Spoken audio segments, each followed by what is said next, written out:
नमस्कार। आइए सुनते हैं यशपाल जी की लिखी कहानी महादान। सेठ परसादी लाल टल्लीमल की कोठी पर जूट का काम होता था। लड़ाई शुरू होने पर जापान और जर्मनी की खरीद बंद हो गई। जहाजों को दुश्मन की पनडुब्बियों का भय था। अमेरिका भी माल न जा पाता। आखिर रकम का क्या होता? सरकार धड़ाधड़ नोट छापे जा रही थी। ब्याज की दर रोज रोज गिर रही थी। रुपए की कीमत भी गिर रही थी और चीज़ों की बढ़ रही थी। सेठ परसादी लाल ने चावल का भाव चढ़ता देख 4 कोठे खरीद लिए। हाथ पर हाथ धरे बैठे रहने से कुछ करना ही भला था। 8 रुपये मन खरीदे चावल का भाव 11 रुपये जा रहा था। सेठ जी को भगवान की कृपा पर भरोसा था। जो पत्थरों में बंद कीड़ों का भी पेट भरते हैं, वह भला सेठ जी की सुध न लेता। नित्य 2 घंटे पूजा कर घर से निकलते थे। और काम रह जाए यह नहीं रह सकता।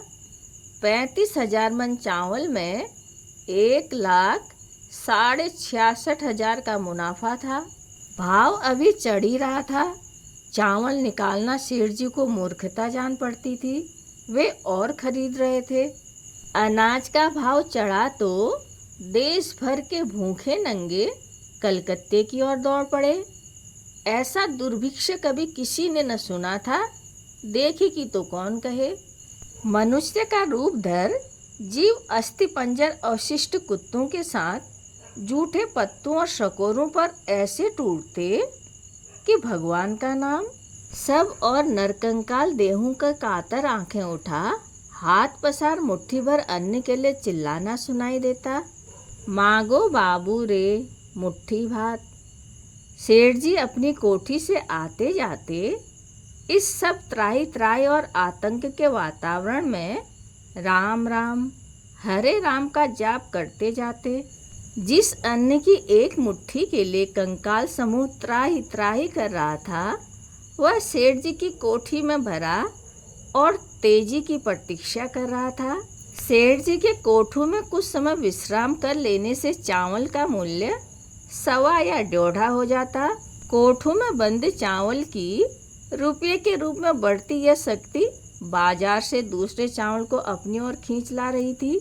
क्षुधा पीड़ितों को देखकर सेठ जी का हृदय पसीज उठता। भुने चने का एक बोरा उनके कोठे के द्वार पर रख दिया जाता। दरवान प्रत्येक मांगने वाले को एक मुट्ठी चना देता जाता।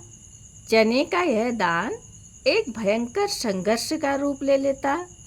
भीख बांट सकने लायक व्यवस्था बनाए रखने के लिए डांट फटकार, लात घूंसे और कभी डंडे और जूतों तक के उपयोग की आवश्यकता हो जाती। सेठ जी के द्वार पर दान था और भीतर व्यापार। एक के बाद दूसरा दलाल आकर चावल के सौदे की बात करता। भूखे कंगालों के प्रति बह जाने वाली सेठ जी की उदारता युद्ध क्षेत्र में अविचल सेनापति की दृढ़ता में बदल जाती। लाला जी के यहाँ चावल सुबह से 45 के भाव बिक रहा था। दोपहर में आकर उन्हें मालूम हुआ मुनीम जी ने 500 मन सुबह से बेच डाला। लाला जी ने माथा ठोक डाला। क्या सत्यानाश कर डालोगे मुनीम जी? बंद करो। नहीं भाई, नहीं है अपने पास। दलालों की ओर हाथ बढ़ा उन्होंने कहा, हम तो भाई 35.5 के खुद खरीदार हैं। दोपहर से लाला जी खरीदते गए। संध्या को 38.5 बिक रहा था, पर लाला जी खरीद रहे थे। रात को भाव 39 पर बंद हुआ। प्रताड़ना की दृष्टि से मुनीम जी की ओर देख लाला जी ने धमकाया, कहो मुनीम जी। सड़कों बाजारों में बुभुक्षितों की संख्या और उनका चित्कार बढ़ता जा रहा था। लाला जी परेशान थे। सरकार चावल पर कंट्रोल कर रही थी। मुनीम जी राय दे रहे थे, समय रहते जितना निकल जाए निकाल दिया जाए। चिढ़कर लाला जी ने कहा, सरकार के दाम लगाई से क्या होता है? जिसके कोठे पर माल है दाम उसका लगेगा। सरकार कहाँ से लाकर सस्ता बेच लेगी? कोई कागज का नोट है कि मनचाहा छाप लिया? सरकार भी लेवेगी तो व्यापारी से। कंट्रोल के कारण प्रकट में सौदा बंद था।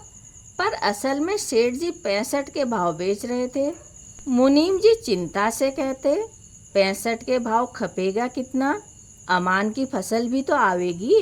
सेठ जी ने समझाया, ऐसा छोटा दिल करने से कहीं व्यापार होता है मुनीम जी।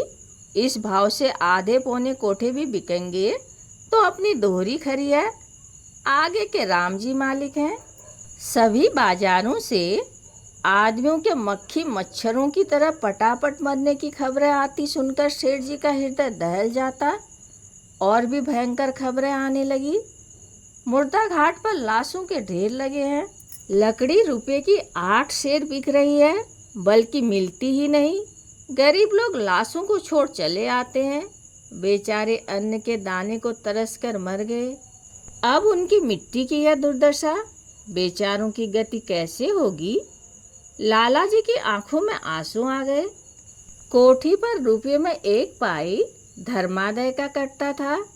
व्यापार व्यापार है और धर्म धर्म।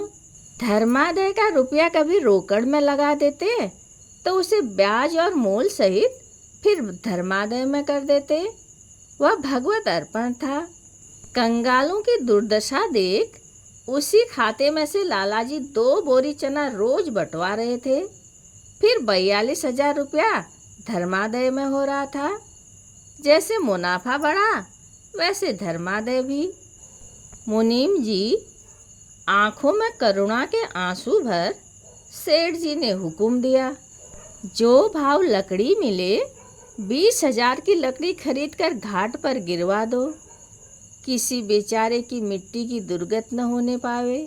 अगले दिन सुबह ही समाचार पत्रों में छप गया, महादान, सेठ प्रसादी लाल टल्लीमल का महादान। गतिहीनों की अवस्था से जिनका कलेजा मुंह को आ रहा था, ऐसे लोगों ने सेठ जी को धन्यवाद दिया। विनीत स्वर में अकिंचन भाव से सेठ जी ने उत्तर दिया, मैं किस लायक हूँ, सब भगवान का ही है, उन्हीं के अर्पण है। मनुष्य है किस लायक। कहानी सुनने के लिए धन्यवाद।